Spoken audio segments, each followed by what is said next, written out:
Okay,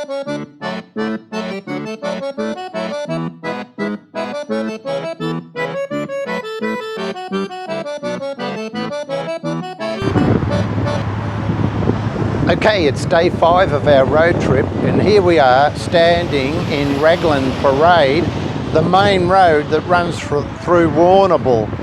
This is where my great-great-great-grandfather Patrick Curtis and his wife Mary came to settle in 1853. Mary was an ex-convict transported to Van Diemen's Land in the year 1851, having spent most of her sentence in Ireland. Mary's sister Anne was also sentenced on the same charge and received 20 years. She was only 15 years old. For some reason, Mary got only 7. Patrick was a free man, but little is known of his past and what he was doing in Van Diemen's Land at this time he met Mary. Patrick and Mary hailed from the same town, Kilnaboy in County Clare, Ireland, so it's highly likely they knew each other before they were transported. Either way, having completed her sentence, Patrick married Mary in 1853 and travelled to Warrnambool, Victoria, where they raised a family of 7 children, including my great-great-grandmother, Honora Curtis. Here's a picture of Honora with possibly 2 of her grandchildren when she was much older, I'm guessing around the year 1910. Honora's first child, Charlotte Dalton, my great-grandmother, went on to marry James Harris, and their first daughter, Susan Dalton, born out of wedlock, went on to marry my grandfather, Lindsay Mills. Honora's husband George, the younger son of William Dalton, who died at Ballarat from an aneurysm, was born at sea in Oyster Cove, Tasmania in 1848. Oyster Cove was originally a women's penal settlement, but in 1848 it was turned into an Aboriginal reservation. It's possible that at the time of William's birth, his father and mother were contractors or working for a contractor delivering supplies to the reservation. After his father's death, we next find George working as a painter and decorator in Warrnambool, where he marries Honora Curtis in June 1874. In 1892, he is recorded as winning the contract to paint the new Sheldrick's Brewery in Warrnambool. On his passing from a heart attack in 1926, he was 78 years old, the Warrnambool Standard writes how for many years George was the captain of the local fire brigade and held the position of secretary of the local Foresters' Court. The ancient order of the Foresters' Court was established in Leeds in England in the mid-1700s to provide financial support to its members in times of illness, unemployment, disability and old age.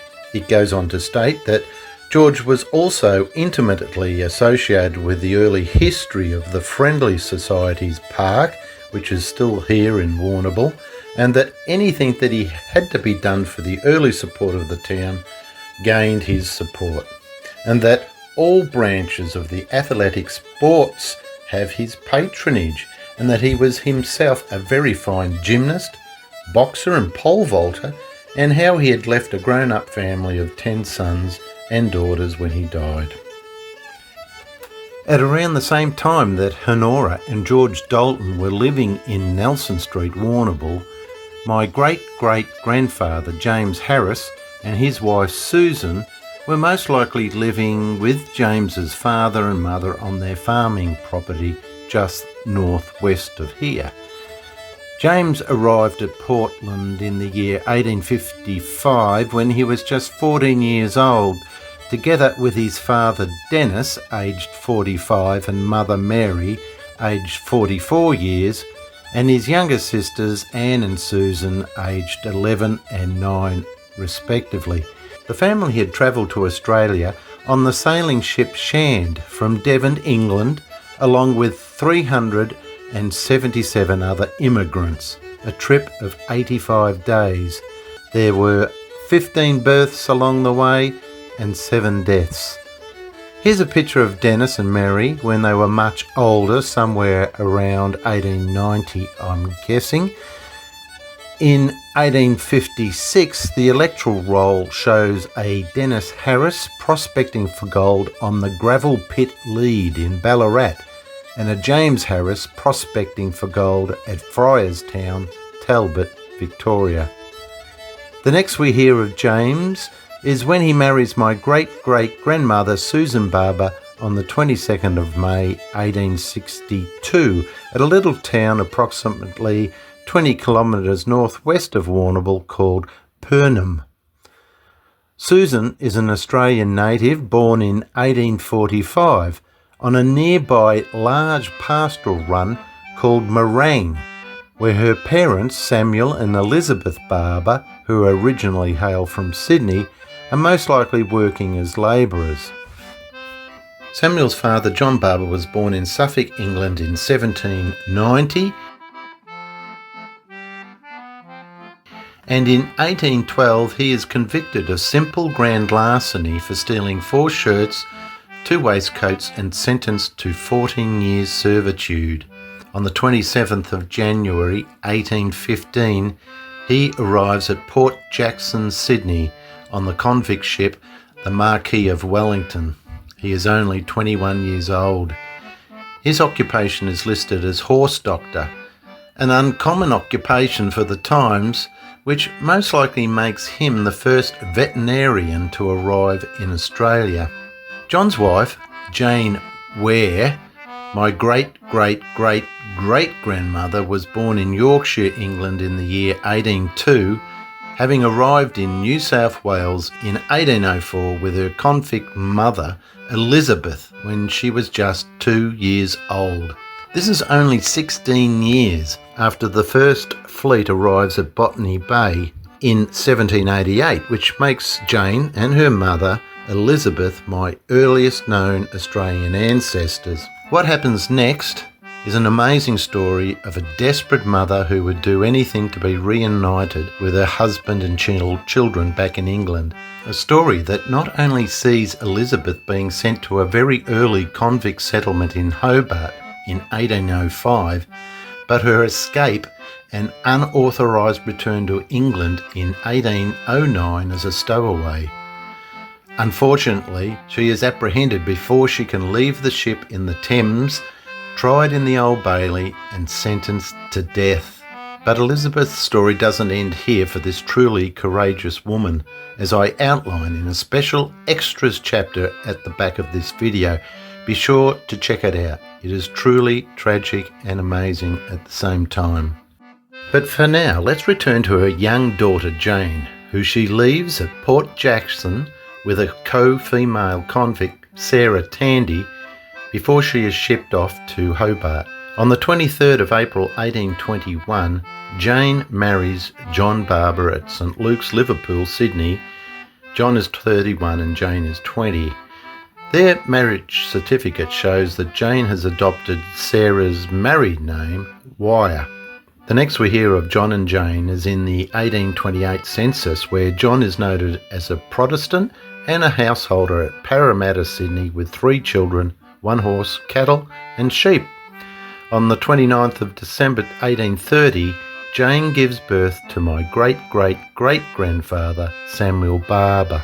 About 11 years later, in 1841, Samuel is grounded at Townlease on a block of land on the south side of George Street, Parramatta, which these days is right in the middle of that town. Later, John and his wife and children moved to the Goulburn district, where he eventually dies at the age of 53 in 1841. At some point before this, his son Samuel moves to Victoria, where he meets and marries my great-great-great-grandmother, Elizabeth Graham. Elizabeth was born in Londonderry, North Island in 1821 and arrives in New South Wales on the 11th of February 1840 as an assistant immigrant passenger with her sisters Anne and Margaret. Records show that she and her sisters were engaged to work with their father, John Graham, who was living at Sydney at the time and is listed as a farmer.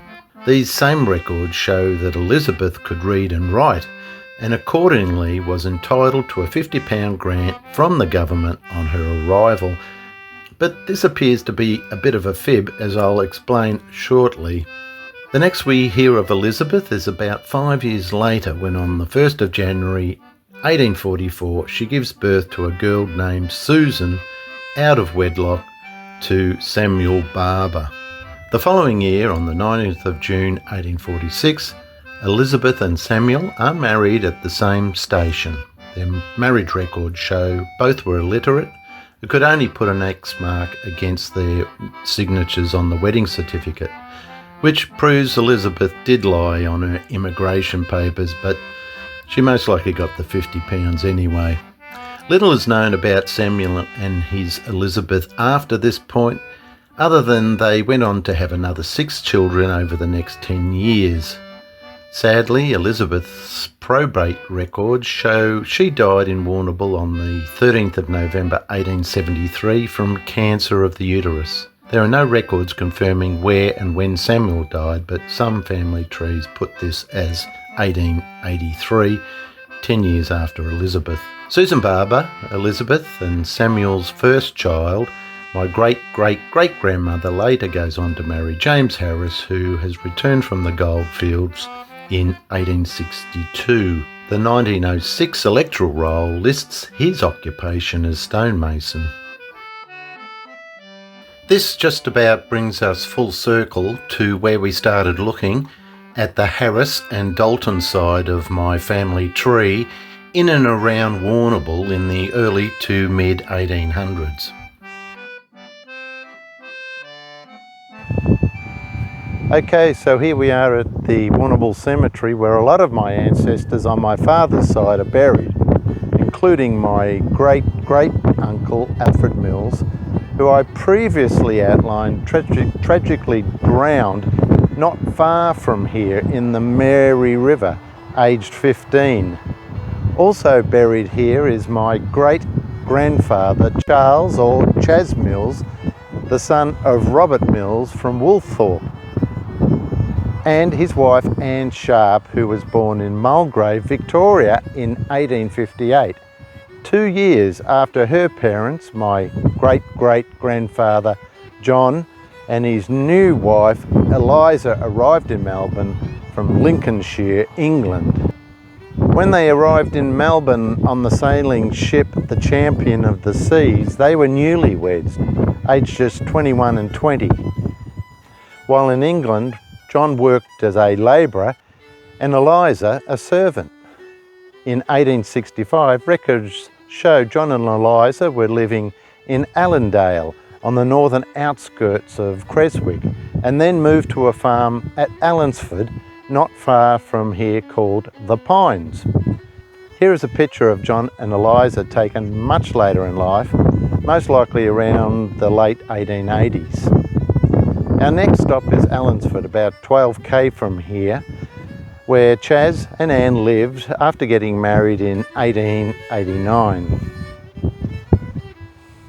Okay, so here we are in Allansford, where my great-grandfather, Chas Mills, and his wife Anne came to live in 1889, and where they had 2 children, my grandfather Lindsay Mills in 1890, the only grandparent I knew, and 6 years later, my great-aunt Adeline in 1896. And here is an early picture of Chas and Anne taken outside their house, and as you can see, my great-grandfather is wearing the uniform of the Victorian Mounted Rifles, which operated from 1885 to 1901. This was a semi-professional group of volunteers, primarily recruited from country rifle clubs, and each member was required to provide their own horse. For this, they were paid a small allowance. They also happened to be the first military unit to adopt the slouch hat, which became an iconic symbol of the Australian Army during the First and Second World War. 3 years after Federation in 1901, the Victorian uniform was replaced with a standard Australian Army uniform, which my great-grandfather is wearing in this picture.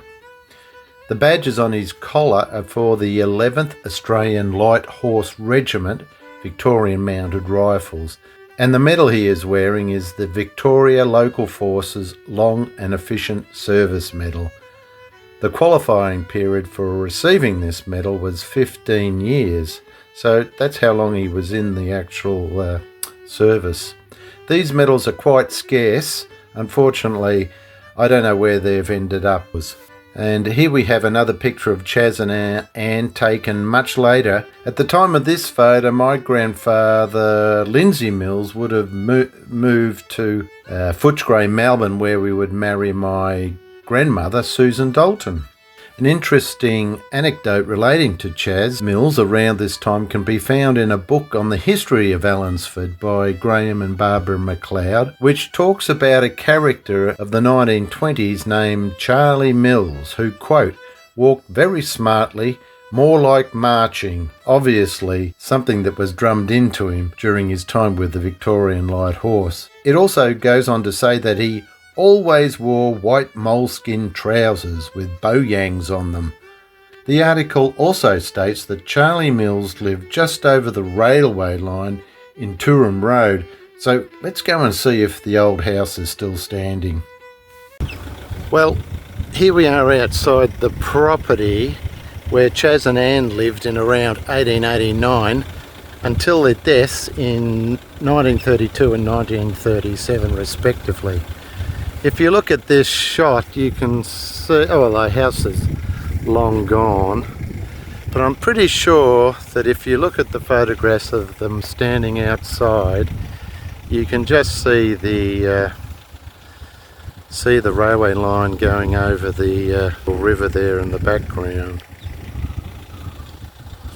So I reckon it was about here, but this would have been the site, I dare say, where they lived.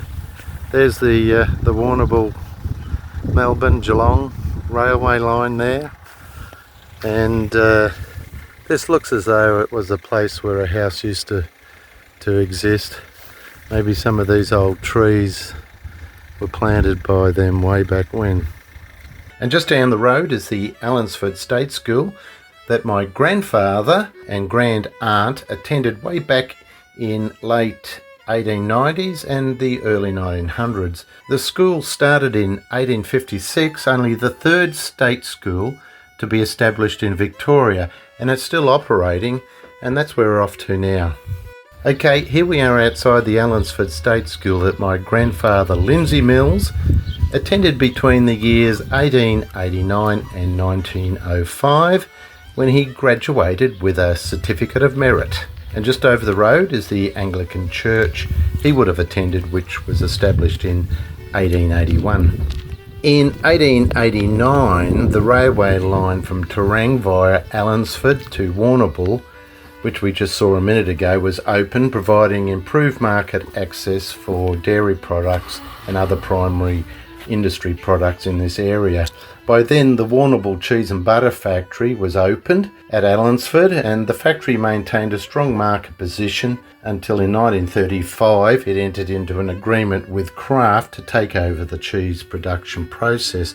I'm not sure what my great-grandfather Chas Mill did for a living, but he most likely worked in this factory or one of the other many dairies and primary industry producers that operated in the area. The Warrnambool Cheese and Butter Factory is still operating just down the road from here, and in 1986 Allansford's Cheese World opened just across the road from the factory, and that's where we're off to now for a bite of lunch. Well, here we are at Cheese World and Museum, located just down the road from Allansford. The museum is located on the site of the original Warrnambool Cheese and Butter Factory, which was established in 1888 and is full of mementos and exhibits dating back to the early days of Australia's cheese and dairy industry. Let's go inside and have something to eat and have a look around the museum and see what we think.